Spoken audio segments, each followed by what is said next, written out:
US President Donald Trump and the Canadian leader Mark Carney sat down for a seemingly friendly and upbeat meeting at the White House. A lot of compliments, smiles, backslaps. Trump called Carney a world-class leader and a good man, while Carney in return showered Trump with praise for his supposed peacemaking and immigration overhauls. It was almost like a bromance brewing right before our eyes, which is a bit strange considering this rocky history between the two sides.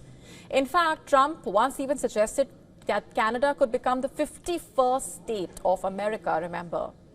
But then here's the thing, behind all the compliments and those handshakes, not much was actually decided upon.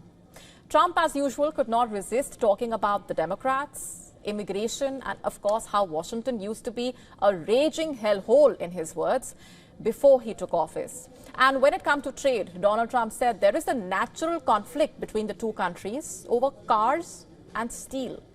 Basically, no progress as such was made. It was just the usual rhetoric in a way. There were some signs that things might move forward. Canada's trade minister, in fact, called the talks positive and substantive. But there was no major trade deal to announce. Trump did hint that he might be willing to ease upon the steel tariffs, which is big considering that Canada has been waiting for this for months now. But then the Canadian leader and his team are still in Washington hoping for a win on things like aluminium tariffs and trade terms. Again, no deal has been announced. Carney was clearly doing his best to keep things friendly. But the question still is, how will all this play back home in Canada?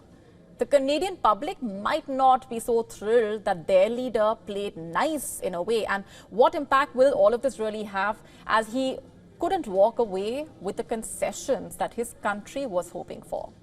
Only time will tell. To stay up to speed with the latest news, download the WION app and subscribe to our YouTube channel.